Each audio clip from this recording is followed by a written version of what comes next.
longer hold this person sexually or get this, have this person under the, you know what I mean? It's just sad to see it. It's sad to see. I don't know what happened between Neela and Stephon. I don't know what arrangements they had, but it looked like she came in saying he owed me some back pay. And she called it back wages. Back wages. She explained it a couple of times, like, what do you mean back wages? Wages that he owed, that he didn't pay you from before, or wages that he needs to give you for hitting you in the back? You know what I'm saying. I thought they were making a little fun about that in the courtroom. But to sit up and say you didn't know your lawyer was asking for $5.5 million, it's crazy. It's absolutely crazy. And all I can say is, wow. Wow. This is good for all women and all people to see. If they just make sure that, if it's true, you withstand these kinds of interrogations and investigations. You sit there and you answer the investigator. You're not doing it in front of us. Doing it in front of the investigator. He'll tell you, he come back and say, what he believes. Then you could prevent this. Women, I'm telling you, you see this, that it's real on that stand.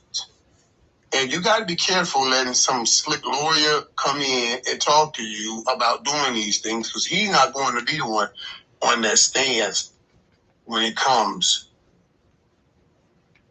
nut cutting time. It's going to be you. I'm just saying. And if anybody has done you wrong, go to the police and do the right thing. And don't wait all day. You're doing somebody wrong. Don't wait till years. Go do what you gotta do out the gate. If that's really an assault. You gotta be careful. You know? Because if somebody calls you to the mat on it, you don't want to end up looking like this. And this, it's going to follow her everywhere. So now, how do you get another job as a chef? I wouldn't mess with her. See what I'm saying? Oh, she can get another job. She won't have to go work for a restaurant. Not no private, nothing. Unless she work for a woman. But no man should not have her around. Yeah. I want to get back to watching this Knicks game. This Knicks 76ers. Knicks get ready sweet. It's won up by 1 point, 18-17. I knew the minute Joe Embiid wasn't going to play, it was a wrap. And they try to get to McAllen. I'm in the airport right now. I have an appearance in McAllen, but they put us on the airplane. They took us off the airplane, and I don't know what's going to happen. My time is dwindling down, and I should have been there already. So we'll see. If I get to go home, or I got to be over there. All right, locker room. Stephon Diggs, I'm glad you got acquitted of this mess. Yes. You know, and even in the comments here, people said, oh, he did it. He just had the money to get off it. It blows my mind. I mean, why do we have this system that we have? If everybody just has their opinion, and no matter what, whenever the judge and everybody says, well, you're acquitted, everybody still makes him guilty. It's amazing to me. I know I went through it. I saw it. I know how it goes down. I'm praying for all sides in that situation. I'm praying certainly for my boy Diggs, and hopefully he can get past it mentally. And I'm praying for Mila, for the chef, hoping she can get past it mentally, because it's going to lead from PTSD. I guarantee that. I guarantee that. For the rest of her days, at least for the early foreseeable future, she's going to be looking at people wondering how they're looking at her. Because it's the fame that you did not want. And now everybody's going to be calling you all of those gold digger names, all of those crazy names. You try to get back, you try to take somebody back, you try to go the easy route. And let me just tell you guys this. They did a study, and this was wrong with America, period. They did a study. They asked people, what's the best way to get rich in America? You know what the top two places was? Top two ways that they came up? They said, suing somebody and winning the lottery. Mm. Suing and winning the lottery. Mm. Suing. Because that's the easiest. You know how difficult it is to win the damn lottery. I'm just saying. Scary times that we are in right now. I saw Diggs crying in court because the emotions of it.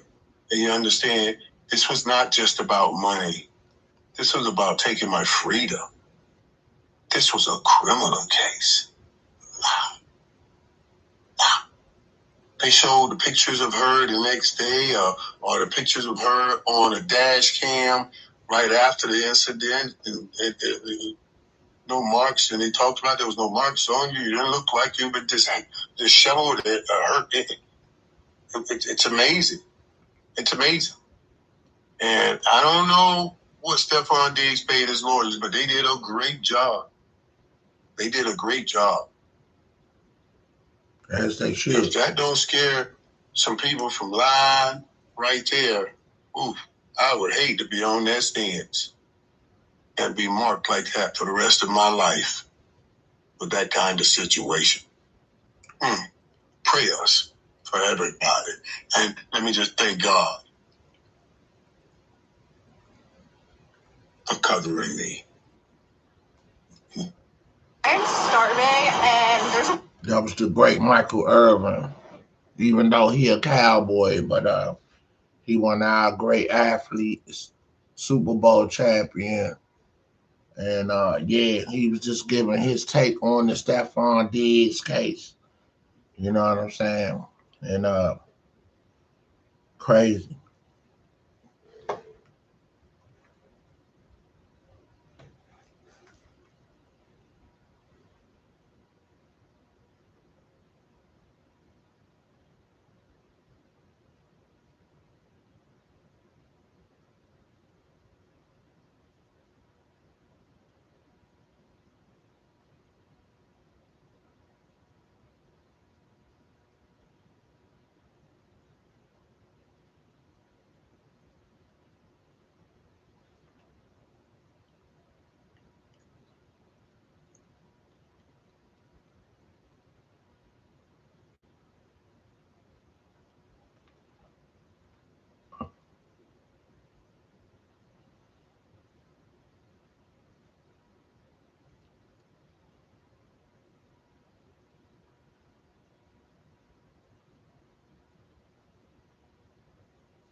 Are gaining the upper hand in a redistricting battle unfolding here and across the country. Today, the Virginia Supreme Court struck down a new congressional redistricting plan just weeks after 3 million Virginians voted for the change in a special election. As it stands right now, Republicans could gain as many as 14 seats from redrawn maps across 6 states. And new tonight, Alabama Republicans passed a bill to create a new congressional map just 11 days before their primary. President Trump, who asked Republicans to redraw voting maps ahead of November, called today's developments, quote, a huge win for the Republican Party and America. But Virginia Democrats are not giving up. This evening, they filed a motion with their intent to appeal today's decision from the state Supreme Court to the U.S. Supreme Court, which experts say is a long shot. Northern Virginia Bureau reporter Drew Wilder explains why the court struck down this voter-approved Democratic congressional redistricting plan. Virginia Supreme Court is dealing a massive win to President Donald Trump and the Republican Party as the court's conservative majority shoots down Democrats' effort to redraw the congressional map ahead of the midterm elections. The message that it's sending, unfortunately, to voters is that their voice doesn't count. The Commonwealth's highest court found the issue wasn't with voters, rather the General Assembly. Virginia's state constitution has laws governing how it may be amended. In a 4-3 party line ruling, the court effectively found that Democrats rushed this amendment through too quickly. Never before, in over 60 different instances, has the Virginia General Assembly passed a proposed amendment while Virginians were voting. Never before. This was unprecedented. So now, this November, Virginians will vote on the existing congressional maps, 11 districts with a 6-5 advantage in favor of Democrats, who hoped the new maps would have flipped 4 seats in an attempt to keep pace with red states that are redrawing their maps to favor Republicans. Democracy is endangered in America right now, and we were concerned that Virginia needs to do its part to make sure that Congress can act as an independent branch of government, because right now Congress has become Trump's lapdog. Without Virginia, the mid-decade redistricting battle now favors Republicans, who have outpaced blue states in successfully redrawing their maps ahead of November. You know, I'm not judging what other states are doing, pro or con, but this is Virginia, and this is the Virginia way. The ruling slams the door on a brutal week for Virginia Democrats, who have seen the DOJ launch an investigation into the Fairfax County prosecutor and an FBI raid executed on the business and political office of State Senator Louise Lucas. This has been a difficult week for Virginia Democrats. How do you sum up what this has been like this week? He made it clear that he was going to target the states that didn't vote for him. And he's doing everything he can to hurt our state. It started with all the firing of the federal workers, and then he went after a bunch of different grants that we got in this state. He tried to cancel our wind project. Now he's after different elected officials that dare to mouth off to him. And, you know, it's almost like the McCarthy era again in a lot of ways, but even worse. And the Supreme Court ruling that could give Republicans a key edge heading into 2027. Reporting in Northern Virginia, Drew Wilder, News 4. Virginia Governor Abigail Spanberger said she is disappointed in the Virginia Supreme Court's decision and the voters will have the final say. Warning, don't believe the AI trading hype until you watch this entire video. Hi, I'm Lane Mendelson. I'm the president of Vantage Point AI, the leading market forecasting software that's helped over 35,000 traders find life-changing trading opportunities just like these.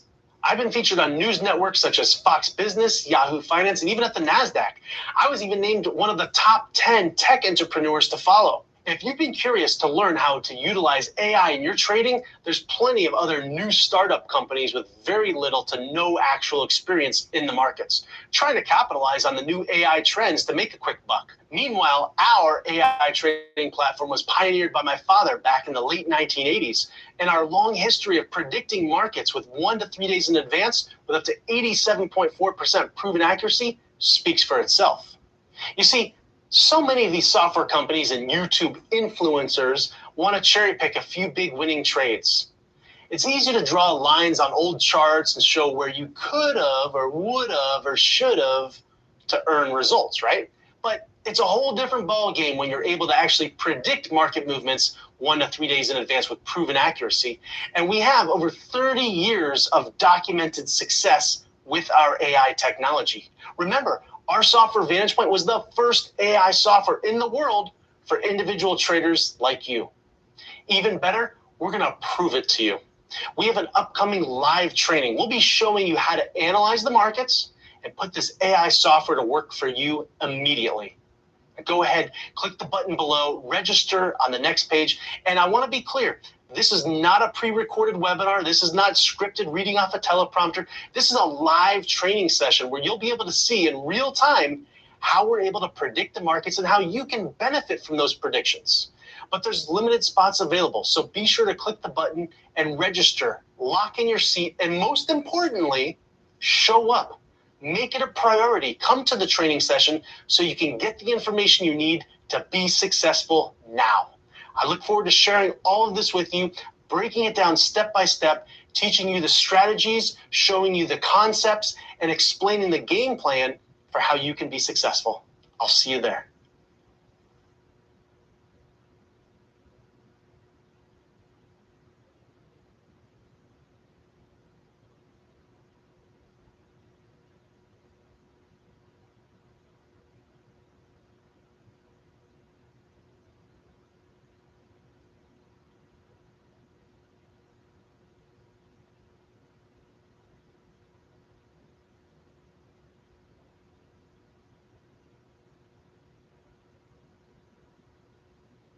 The owner of a tax preparation company in Dallas pleaded guilty to defrauding the COVID-19 relief program of millions that was meant to help struggling business owners.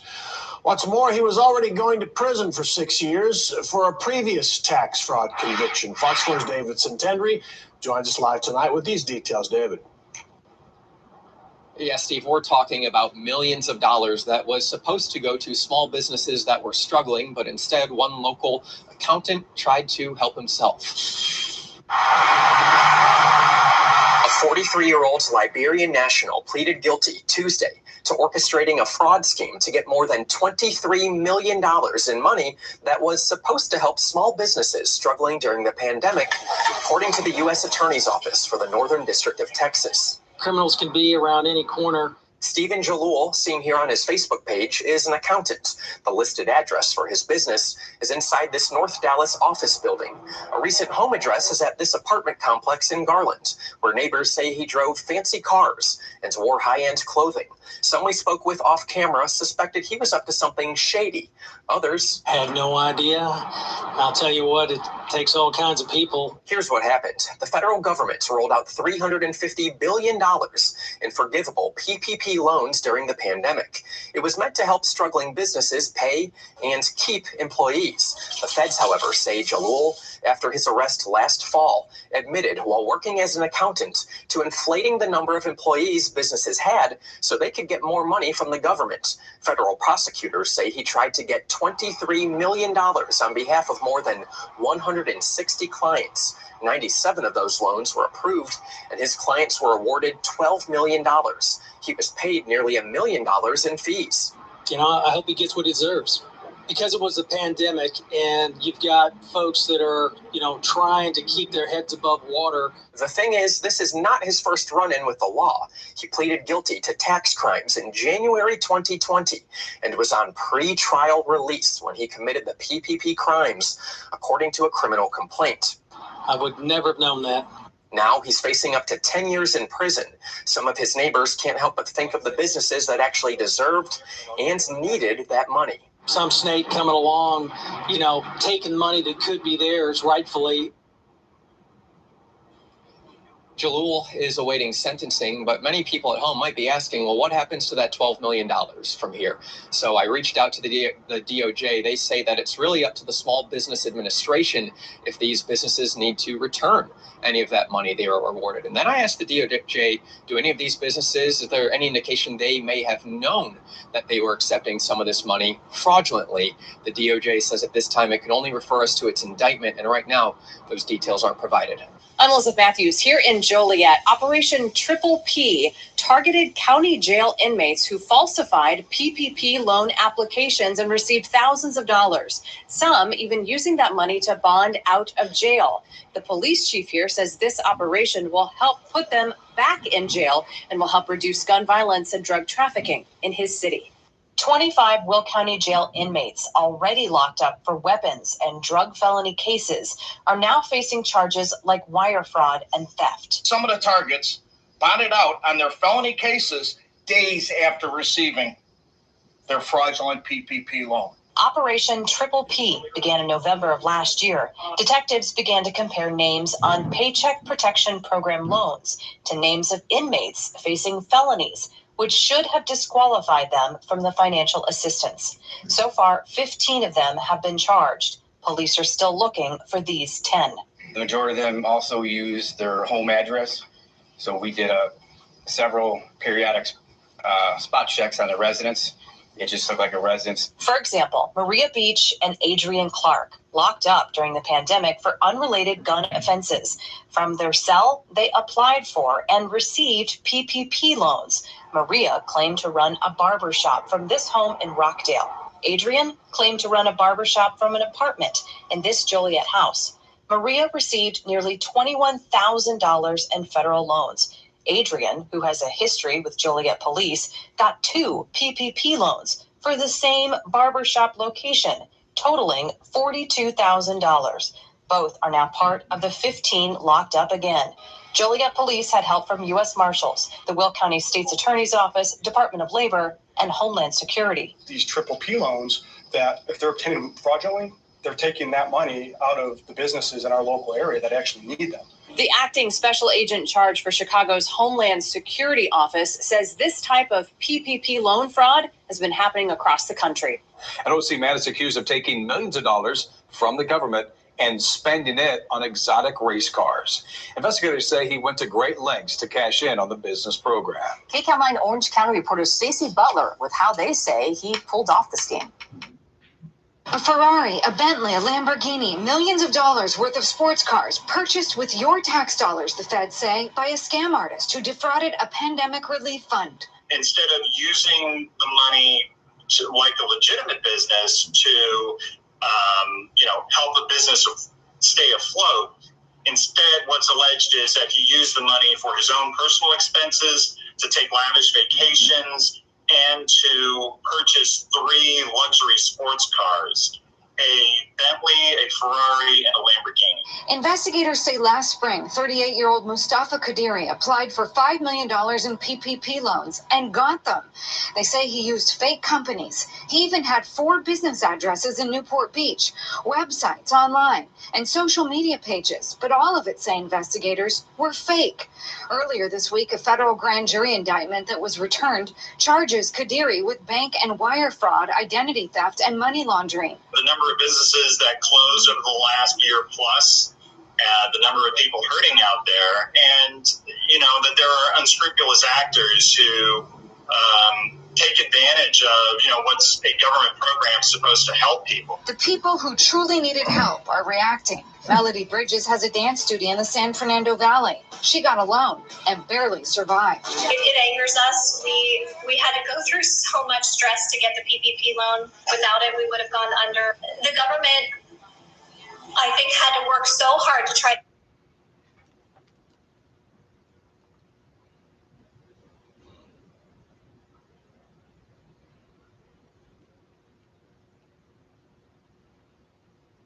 I think it's important.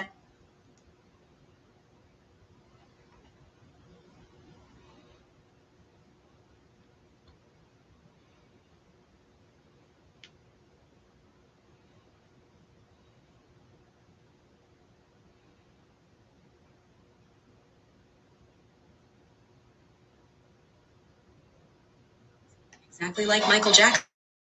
No one realized he made 3 huge sacrifices to play Michael in the biopic Michael. As Michael's nephew, Jafar is widely recognized by the family as the one who resembles Michael the most. That's why he got the role of Michael in the biopic Michael. He vowed to show the world the real Michael Jackson, even if it meant paying a brutal price. First, Jafar has imitated Michael for a long time. He has been obsessed with Michael since childhood, so he began deeply studying Michael's voice and dance in his teens. For the movie, he spent another 2 years on extreme physical transformation. Strict diet control and posture changes completely erased his original self. Second, Jafar suffered psychological problems. The film required him to reenact the 1993 false allegations and the raid on Neverland Ranch. This scene was reshot 5 times in a row. Being sensitive and introverted by nature, Jafar started losing himself in the role, suffering a complete emotional breakdown and having to seek professional psychological help. Last, Jafar put his wedding on hold. He has been engaged to his girlfriend Maddie Simpson for a year.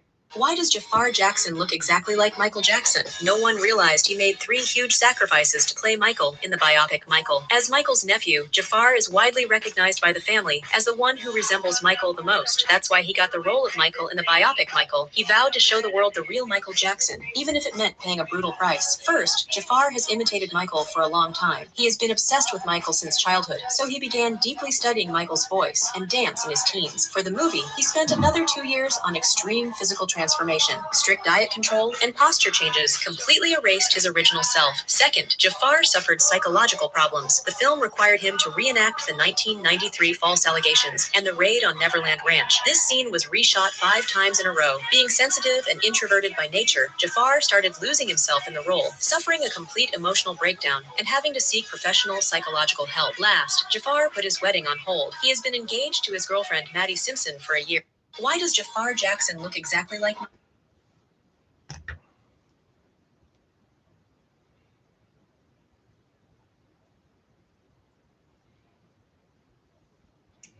All right, for those that haven't seen the Mike movie, you need to go see it because it was a great masterpiece by his nephew, and I think movies like Straight Outta Compton with Ice Cube's son playing him, who else? Like BMF, Big Meat's son playing him. So it hit more on a personal note. You know what I'm saying? That a blood relative like your nephew or your son playing you, and they knocking it out the park. Jafar, which is Jermaine Jackson's son, did a great job. He embodied Michael, and excuse me, I don't know what the hell on my lips. All right, he embodied Michael at the end of the day, and he brought Michael to the screen, and I'm sitting there. I done followed Michael Jackson career like from the 70s on up. So I'm 56. So Mike is like 62, I think. So he was 4 years older than me. So we idolized Michael Jackson as a kid. We was told coming up, the bigger your afro was, the coolest you was. So I was a cool MF. You feel me? Because my afro was big. Um, I wish I could find some pictures right off the bat of me and my family with our afros. You know what I'm saying? And hold on, let me see if I can do that. One good thing about these videos, you make them personal, and personable. You know what I'm saying? So let me see if I can find something. Let me go to something.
All right, that's crazy. Okay.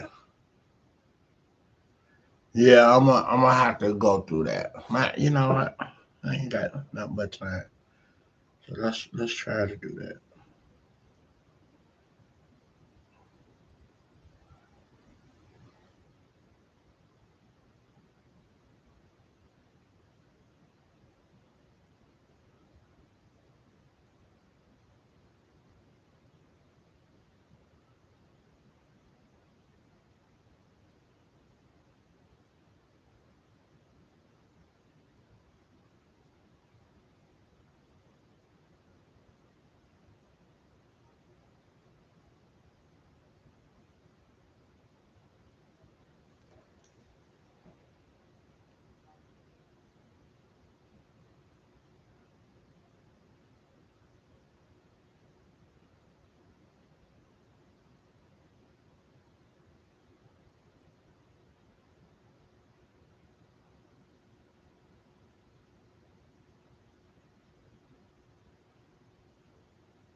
Oh man, I got a new coin. Let me go get the coin.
So to those that follow me, I'm coming up on 5 years next month for the podcast, Street Furnace Podcast.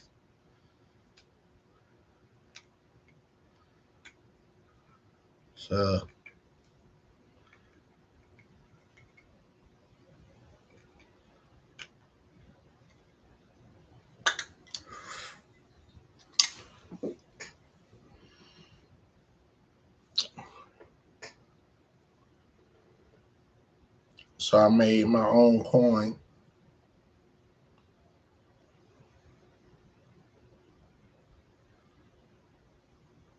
Y'all see that? That's dope, ain't it? My wife did the design.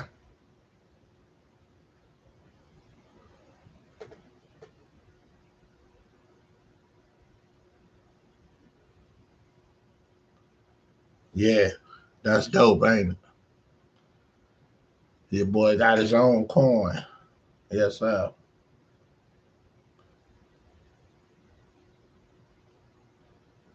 Yeah. So yeah, I think that's dope. I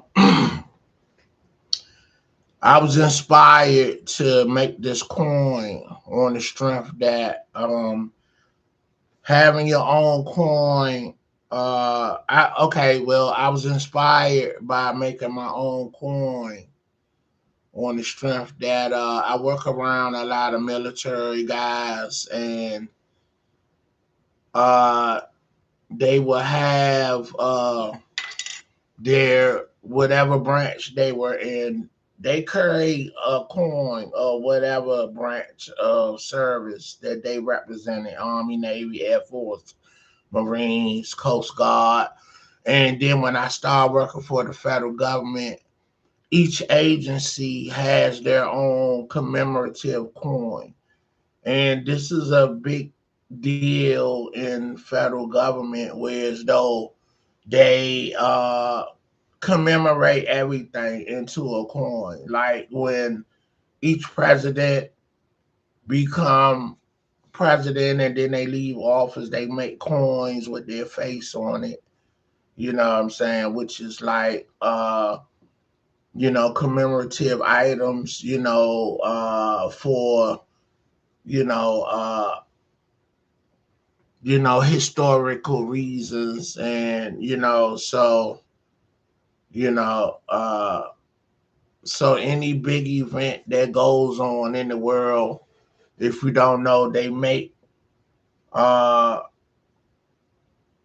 coins for um for remembrance and commemorative for history.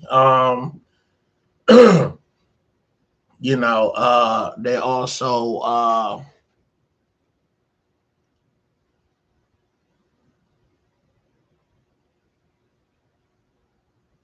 you see that? That's dope, ain't it? With the microphone on it. With my name on that joint. That's slick, ain't it? Step y'all game up.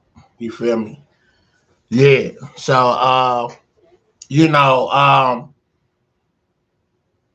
it could be a legacy timepiece, um, a collector's item, antique item, so yeah, you know, that's what's up. So, you know.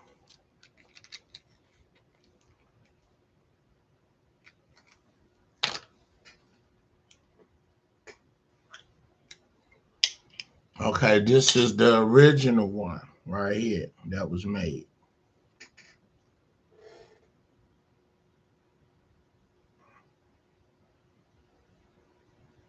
That was the test run one right there.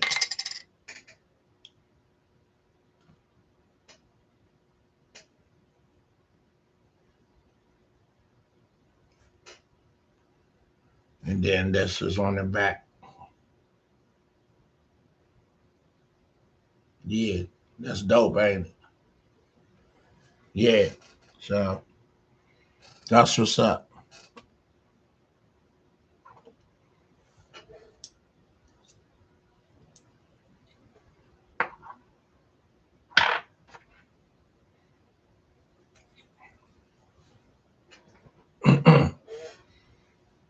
So I'm gonna get a Bitcoin made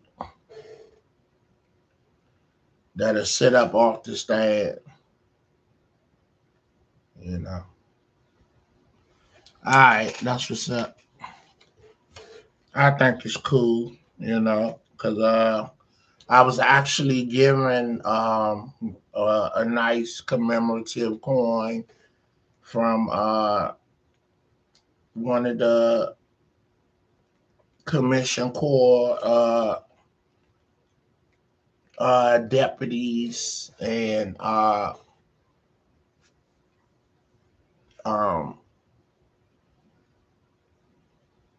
it was an Indian Health one, and Health and Human Services Indian Health Branch coin. And I gave that one to my son when I made my own. You know what I'm saying?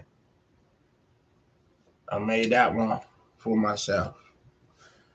When I made my own, I gave that coin to my son. You know, and my grandfathers and uncles and brother-in-law, they were all in all branches of the service. So when I see these coins, I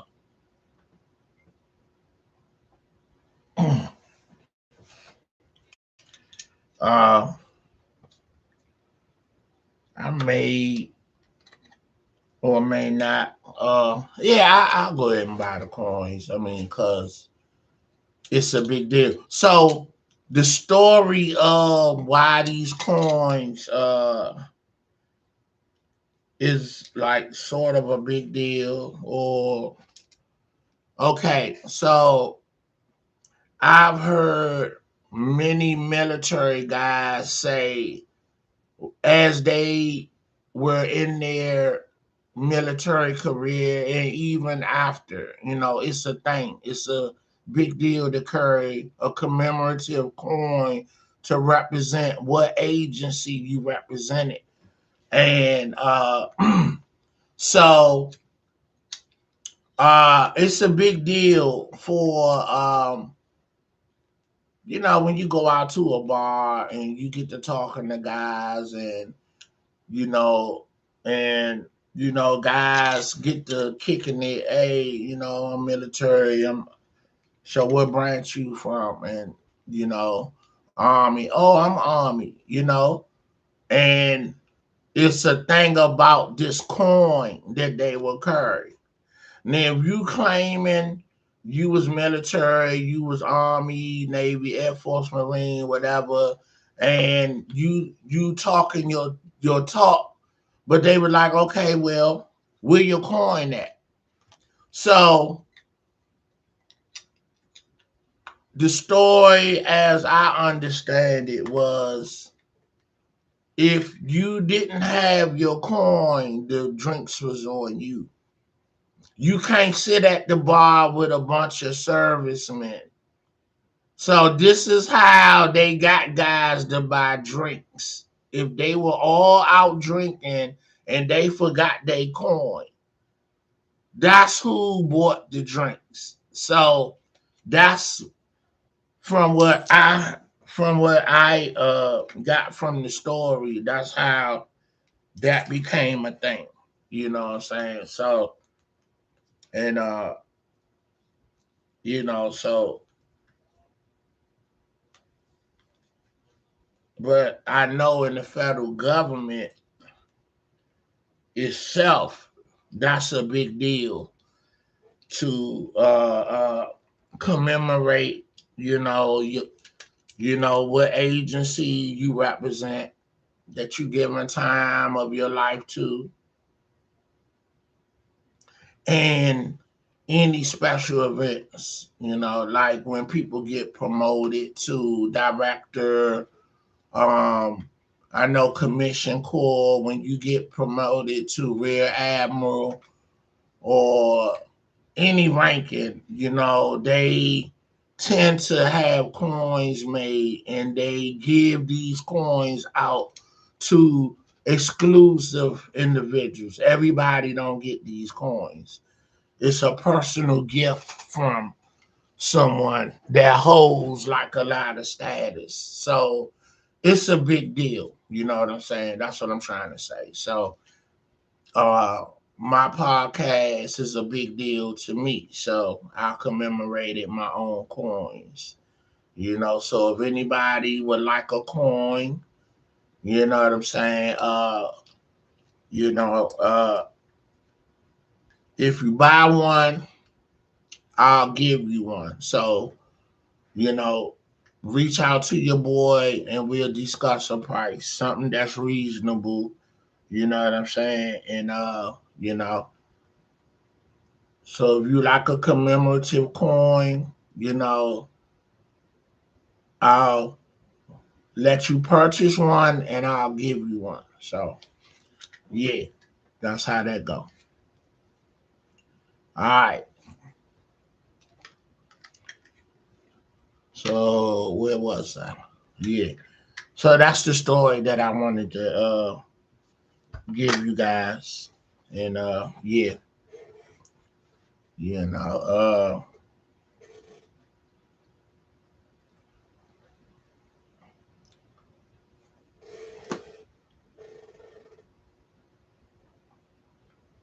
it's Mother's Day weekend. Happy Mother's Day to all the moms.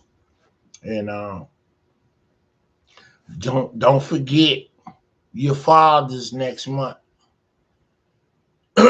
I took all my women out, my special ladies out yesterday to dinner because we didn't want to be in them lines trying to, get somewhere to eat. And we trying to decide whether we're going to go to church tonight or go in the morning. You know what I'm saying? My wife don't like the long lines and all that. So we try to avoid all that. And I don't mind it, but it's usually with me, everything is time based and time consuming. I don't have a lot of time. And not that I'm trying to waste a lot of time doing stuff. So, you know, uh, so with that being said, we try to curve the congestion, if you will. So we went out last night to Captain Billy's in La Plata, great seafood spot by the lake. And I had my mother-in-law, I had my wife, my niece, my granddaughter, and my great niece, my niece daughter. And uh soon as I ate that food, I think I had black and tilapia and crab soup and man, I was hurt. With a salad and potato salad and man, look, I even brought some food home. But shoot, man, soon as I got in the house, I was trying to watch the game. I missed the New York game. So New York get ready to sweep Philly. It's 3-0. And I hope that New York win it so we can go up to New York to the parade. That's where my wife is from. My wife is from Harlem. And so waiting on the Wizards to get a chip. Shit, my granddaughter will be grown the way we going. So, so yeah. So I hope the Knicks go ahead and pull that out. And they if they could stay healthy, I could see them doing it. That boy Bronson a bad boy, you know what I'm saying? And the team feed off of him like OKC, everybody feed off of Shea, Gil Alexander, Wemby, for the Spurs. Mitchell for Cleveland, and you know what I'm saying. So yeah, LA. Everybody feed off of LeBron. LeBron is still the face of the league, even though he's aging. And LeBron look like a regular player out there instead of extraordinary, but his legend has already been stamped. So, you know, what you gonna say about that? You know, nothing. LeBron is LeBron. Now, uh, they killing me with.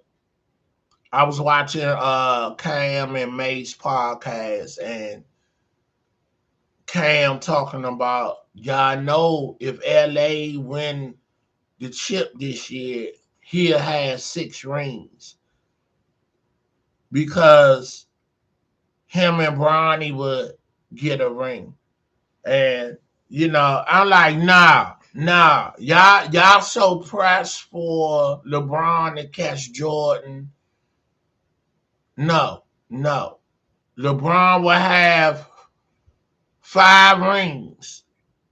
So he would tie with Kobe Bryant. He would not be tied with Jordan.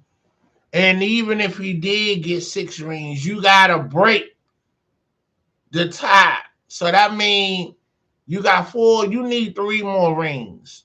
And I really believe that's why LeBron is still playing. He want, that's the challenge. He feel like I'm breaking all these records and I'm pushing the narrative being 41, still playing at a high level and starting. If I can get 3 more chips, they can't deny me the GOAT conversation or the GOAT crown. And he's right. He's right. You know, you will not be denied. You're not going to get the GOAT tag over Jordan. Now, you could get GOAT of this generation. You could get the stat GOAT, but you won't be the GOAT over Michael Jordan, okay? And why is that? Because Mike, Kobe stayed true to their team and did what they did with their team. They got all their chips with their team. So that's why it ain't gonna, you know what I'm saying? It ain't gonna matter. It don't matter. I mean, you know, I mean, it do, but it don't. I mean, you're not going to be the GOAT over Jordan until you get 7 rings, and that's just what it is. You know what I'm saying?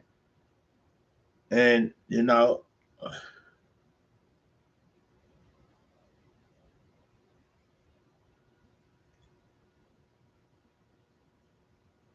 yeah. So,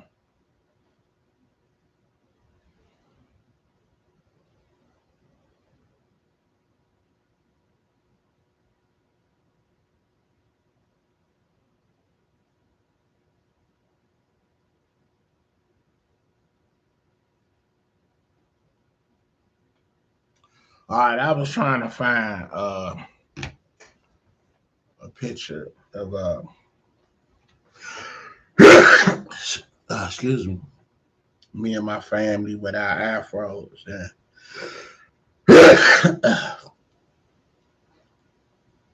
Let me just scan through, man, see if I can find something. You know.